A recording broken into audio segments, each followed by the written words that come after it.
오늘은 소중한 것이라는 제목으로 말씀을 함께 나누고자 합니다. 톨스토이가 쓴 세 가지 질문이라는 단편 소설에 보면 어떤 왕이 세 가지 중요한 것들을 찾아 떠나는 장면이 나옵니다. 그가 찾고자 했던 세 가지 중요한 것은 가장 중요한 시간, 그리고 가장 소중한 사람, 그리고 가장 중요한 일이 무엇인지 그 해답을 찾아 떠나는 내용입니다. 세상 사람들은 다 제각기 소중한 것들이 있죠. 그래서 소중한 것이 무엇이냐라고 물어보면 처음에는 거창한 것을 이야기하다가 정말 그러냐 그러면 그거보다 더 소중한 것이 있는 것 같아. 그러다가 자꾸 묻다 보면 나중에는 돈이 제일 소중해 이런 이야기를 하기도 합니다.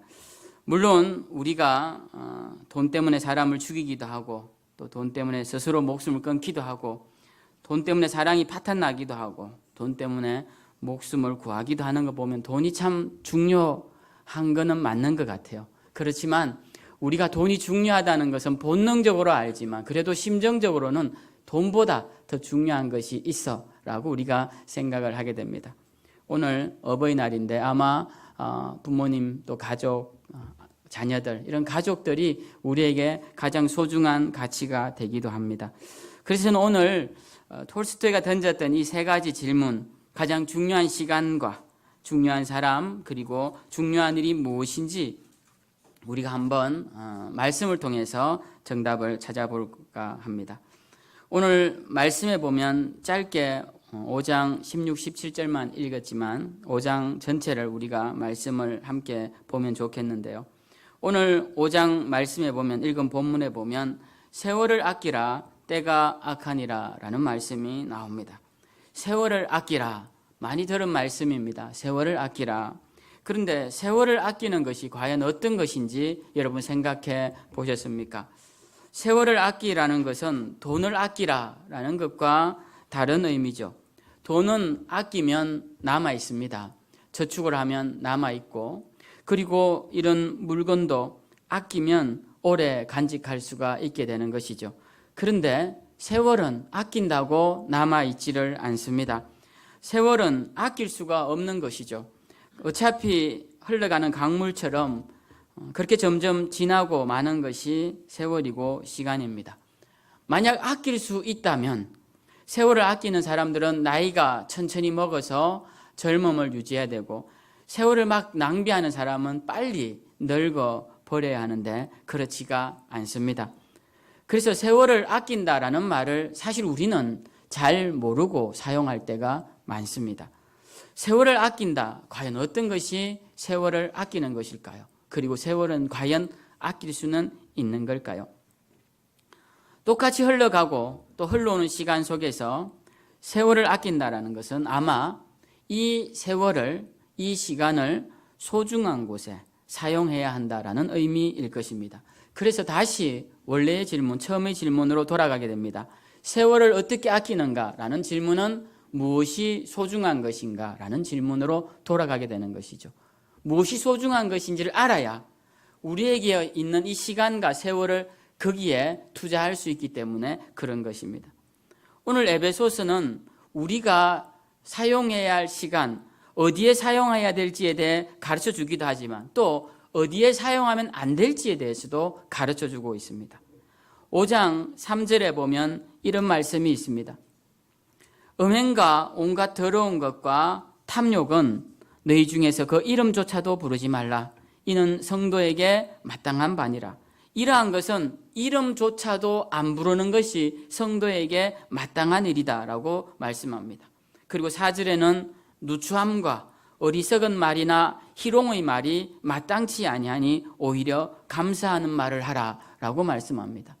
우리 그리스도인들이 하지 말아야 할 것, 음행과 더러운 것과 탐욕, 그리고 누추함이라는 것은 추잡하다라고 번역이 되어 있습니다. 다른 성경에는 추한 것들, 그리고 어리석은 말들, 희롱하는, 농 섞인 이런 희롱하는 말들, 이런 말들은 그리스도인들이 하지 말아야 될 것이고 말도 그러할진데 행동은 더더구나 하지 말아야 할 것이며 그러한 것에 내 시간을 사용하고 내 힘을 사용하는 것, 내 세월을 사용하는 것은 바로 세월을 허비하는 것이다 라고 성경은 우리에게 가르쳐주고 있습니다. 그렇다면 우리에게 소중한 것은 무엇일까요? 성경이 우리에게 정말 우리의 시간과 세월을 들여서 우리가 정말 투자해야 할 소중한 가치는 무엇이라고 가르쳐 줄까요? 그것은 성경 전체를 통해서 하는 중요한 가치입니다. 그것은 바로 복음이라는 것이죠. 복음이라는 것은 복된 소식, 좋은 소식이라는 뜻입니다. 그러면 좋은 소식의 내용이 있겠죠. 그 소식의 내용이 있을 것입니다. 우리가 우편물을 등기를 받고 또 우편물을 받을 때 똑같은 편지 봉투에 오지만 그 담긴 내용이 무엇이냐에 따라서 그것은 복된 소식이 될 수도 있고 슬프고 괴로운 소식이 될 수도 있는 것이죠. 그러면 이 복음이라는 것, 좋은 소식은 어떤 소식을 말하는 것일까요? 바로 예수 그리스도가 우리 죄를 위해 대신 죽으셨다는 이 소식입니다. 이것이 복음이고 그 예수 그리스도의 이름이 우리에게 기쁜 소식이 되는 것입니다. 그래서 가장 중요한 것은 예수 그리스도, 그 이름이 가장 소중한 것이다. 그러면 왜 그 이름이 소중한가? 그 복음이 소중한가? 로마서 1장 16절 말씀을 우리가 한번 보겠습니다. 로마서 1장 16절 말씀을 우리가 함께 읽어보죠. 여기 스크린에 나오니까. 시작. 내가 복음을 부끄러워하지 아니하노니 이 복음은 모든 믿는 자에게 구원을 주시는 하나님의 능력이 됨이라. 네. 사도 바울이 로마서에서 내가 복음을 부끄러워하지 아니하노니 이 복음은 모든 믿는 자에게 구원을 주시는 하나님의 능력이 됨이라 라고 말씀합니다. 예수 그리스도 그 이름이 왜 중요하냐면 그 이름이 우리에게 구원을 주기 때문에 그렇다라는 것입니다. 구원이 무엇이냐라고 물으면 기독교적인 용어라 그냥 막연히 생각하는 분들이 계신데 구원은 영원한 생명을 준다라는 의미인 것입니다. 우리에게 영원한 생명이 구원이에요. 그런데 영원히 사는 것이 그냥 괴로움 가운데 산다면 그건 지옥 같은 삶이지 축복된 삶이 아닙니다. 그래서 구원이라는 말씀 속에는 영생이라는 의미와 더불어서 즐거움과 기쁨, 행복 속에서 영원히 사는 것을 의미하는 것입니다. 그래서 구원의 개념에는 반드시 천국의 개념이 들어가 있습니다. 성경에서 예수님이 이 땅에 오셔서 가장 먼저 전하신 것이 뭐냐면 회개하라 천국이 가까이 왔느니라. 누가복음에서는 회개하라 하나님 나라가 가까이 왔느니라 라고 말씀을 하셨습니다. 우리가 구원을 얻는다는 것은 주님이 말씀하신 천국, 하나님 나라, 이 괴로움과 슬픔, 억울함과 분노, 원통함과 절망이 없는 참된 평안과 기쁨이 있는 영원한 생명을 얻는 것이 바로 구원이다라는 것입니다. 이 구원을 우리는 모두 사모해야 할 것이고 이 구원을 얻게 된다면 우리는 우리의 모든 시간과 우리의 모든 재산과 우리가 갖고 있는 모든 능력을 다 들여도 사야 하는, 가져야 하는 놀라운 은혜가 바로 이 구원의 능력인 것입니다. 그런데 이 구원의 능력이 누구에게 주어지느냐? 오늘 말씀해 보면 이 복음을 믿는 자에게, 이 복음은 예수 그리스도가 우리를 위해 죽으셨다는 이 짧고 간단한 이 명제, 이것을 마음으로 믿는 자에게 이 구원이 주어진다라는 것입니다. 그래서 우리의 가장 소중한 가치는 무엇이냐라고 물을 때 영원한 생명을 평안과 기쁨 가운데 누리게 하시는 예수 그리스도의 이름이 우리의 가장 소중한 가치가 되어야 한다. 가장 소중한 가치는 바로 이 예수 그리스도 그 이름, 영원한 생명을 평안과 기쁨 가운데 누리게 하시는 그 예수 그리스도의 이름이 가장 소중한 가치가 되어야 한다는 것입니다. 그러면 세월을 아끼는 것이 무엇을 의미하느냐? 다시 원래의 질문으로 돌아가 보죠. 그것은 소중한 것에 시간을 사용하는 것이라 말씀드렸는데 이 모든 것을 정리하면 세월을 아끼는 것은 가장 소중한 가치인 예수 그리스도의 이름을 위하여 시간을 들이는 것이 세월을 아끼는 것이다 라는 겁니다. 그래서 우리 아이들에게 너 시간을 아껴야 돼 라는 말을 종종 하게 됩니다. 그 시간을 아껴서 그러면 무엇을 할까요? 이 시간을. 그러면 부모님들이 뭘 하라 합니까? 혜인아 뭘 하라고 그러니 엄마 아빠가 주로 공부하라고. 공부하라고 안 하는 것 같은 대인이 아무 말 안 하는 거 보니까. 안 하는 집도 있습니다. 요즘은. 네. 근데 제가 어릴 때는 세월을 아껴서 공부하라는 이야기를 많이 해요. 그럼 공부를 열심히 하면 그 다음은 세월을 아껴서 뭘 해야 합니까? 그 다음 할 게 없어요. 학생 때는 공부를 열심히 하면 됩니다. 그런데 이제 공부가 다 끝나고 이제 공부할 일이 없어지면 열심히 뭘 하라고 하냐면 사람들이 돈 벌으라고 그러면 일하라고 그럽니다. 열심히 일하라고 그래요. 그래서 열심히 일을 해서 돈이 많이 벌면 그 다음 열심히 뭘 하라고 합니까? 할 게 없어요. 그 다음 돈을 쓰는 일만 남은 것이죠. 돈을 쓰는 일이 그렇게 즐거운 일만은 아닙니다. 그것이 우리 인생의 가치를 더해주는 게 아니죠. 그럼 처음부터 다시 시작해 봅시다. 열심히 공부해서 세월 아껴서 열심히 돈을 벌어서 세월 아껴서 열심히 부자가 된 그것이 인생의 세월을 아낄 만한 가치인가라고 생각해 보면 그렇지 않다라는 것입니다. 그렇지 않으면 우리는 모두 동의합니다. 세월을 아껴야 하는 이유는 무엇이냐? 우리의 아이들에게 세월을 아껴야 하는 이유는 세월을 아껴서 소중한 것에 들여야 하는데 그 소중한 것은 예수 그리스도 그 구원의 이름을 향하여서 우리가 시간을 들일 때 그것이 세월이 아끼는 것이다라고 가르쳐 준다면 그 아이는 죽을 때까지 생명이 있는 한 열심히 해야 할 일이 있게 되는 것입니다. 그래서 우리는 생명의 주관자 되시고 또 구원으로 인도하시는 그 예수 그리스도를 위해 시간을 사용하는 자들이 되어야 되겠다. 그것이 세월을 아끼는 것임을 기억하시고 주를 위해 충성하시는 귀한 분들 되시길 바랍니다. 그러면 예수님은 우리에게 미래만 약속하시는 분이시냐? 우리가 죽으면 가는 그 천국을 위해서 그리고 그 영생을 위해서 그 구원을 위해서 현재의 삶을 희생하기만을 요구하시는 현재는 괴로움과 고통 가운데 살아도 되는가? 그렇지 않다라는 겁니다.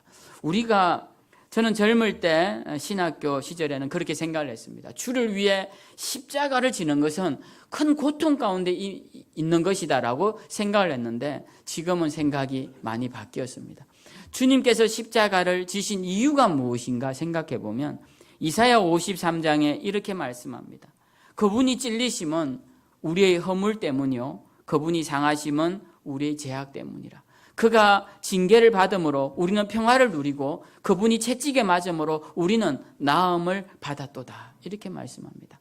그러니까 주님이 채찍 맞으시고 주님이 징계 받으신 것은 우리가 죄로부터 참된 자유와 참된 평화와 참된 회복을 누리기 위해서 맞으시고 상처받으셨다는 것입니다.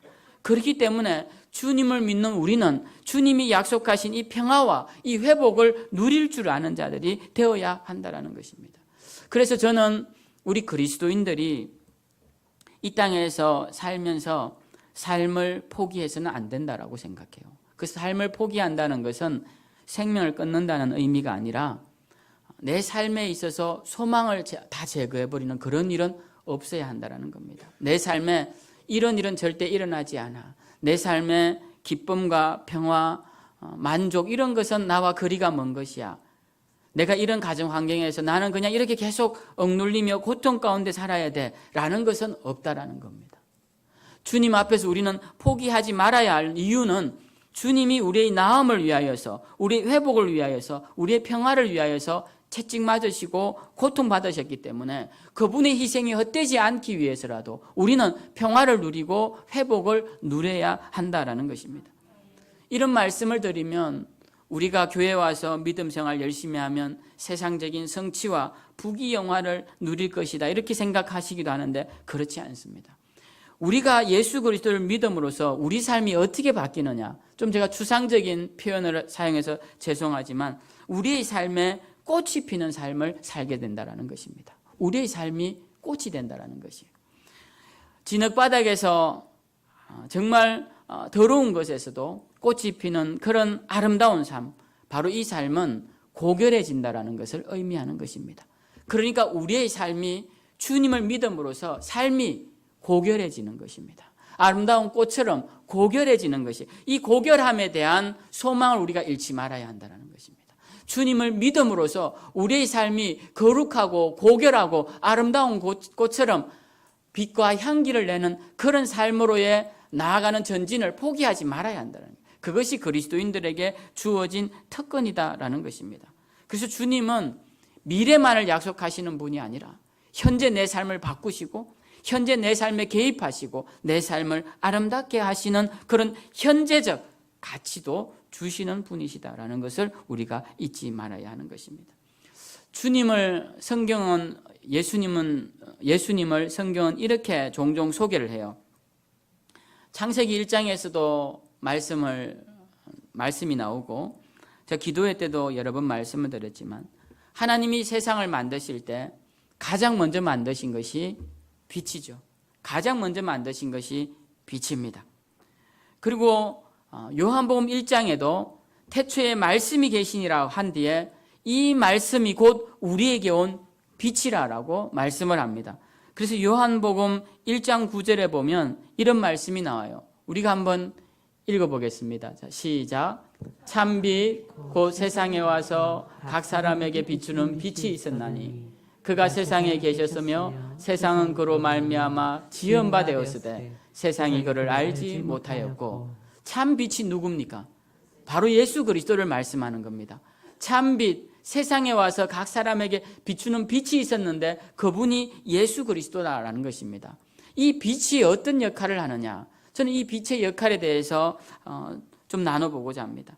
빛은 제가 여러 번 강조했지만 모든 만물들을 각자에게 가치를 부여하는 것이 빛입니다.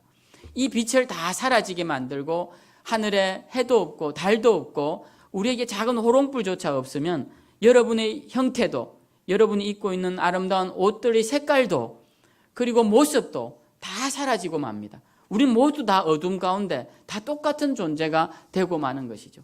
그런데 그 속에 빛이 들어오는 순간 우리의 얼굴에 형이 생기고 우리의 모습에 색이 생기고 그러면서 각자의 아름다움이 드러나면서 각자 존재의 가치가 생겨나게 되는 것이죠. 그 역할을 무엇이 하느냐? 빛이 하는 것이다라는 겁니다.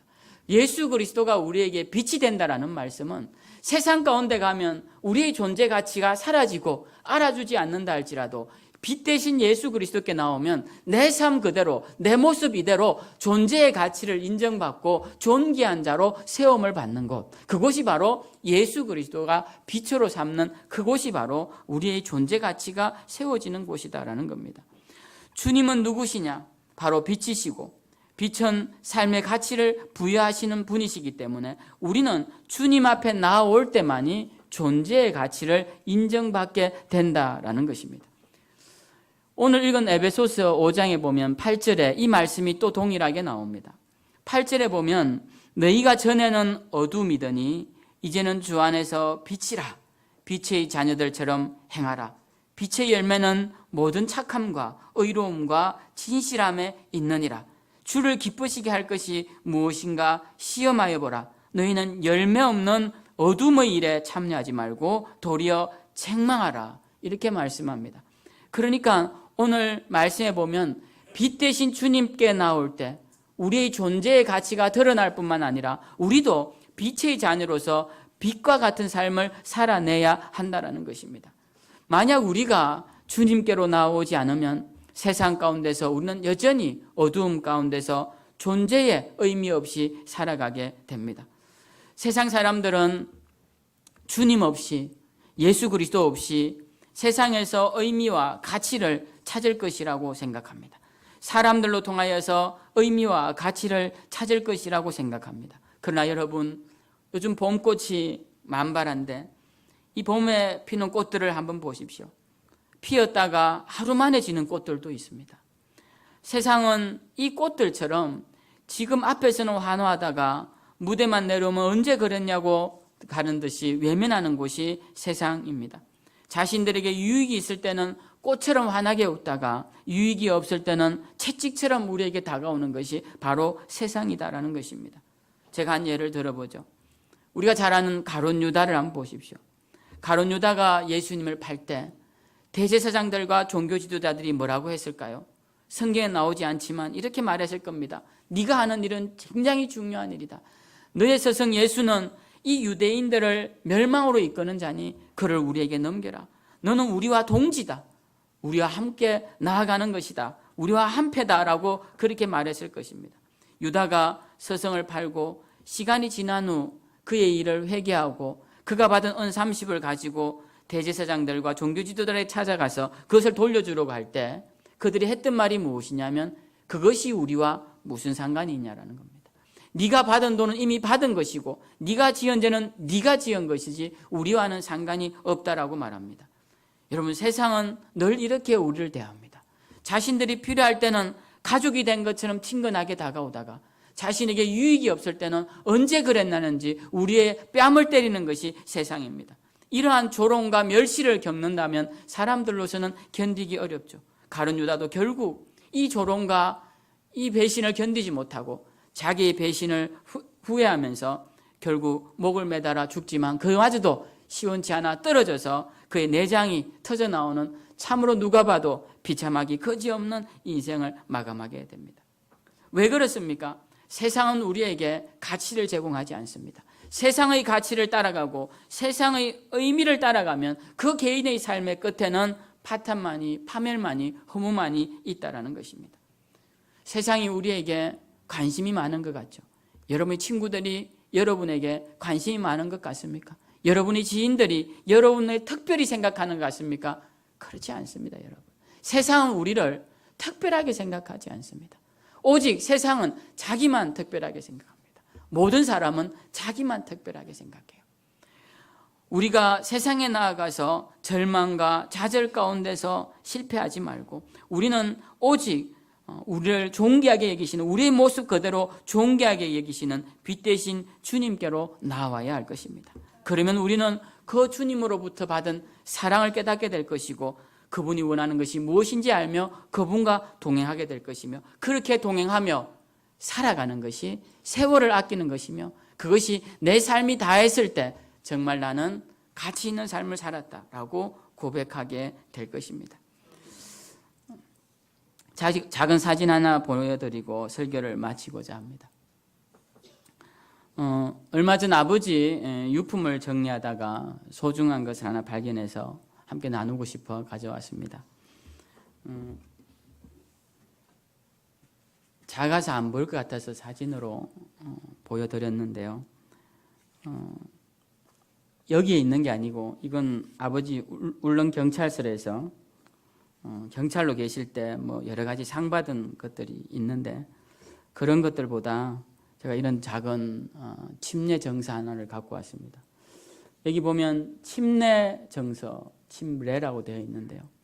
평리교회 유한식에게 성부, 성자, 성신의 이름으로 침례를 베풀었노라. 이렇게 아주 오래전 글자로 써져 있죠. 언제 침례 정서인가 봤더니 주후 1956년이라고 되어 있습니다.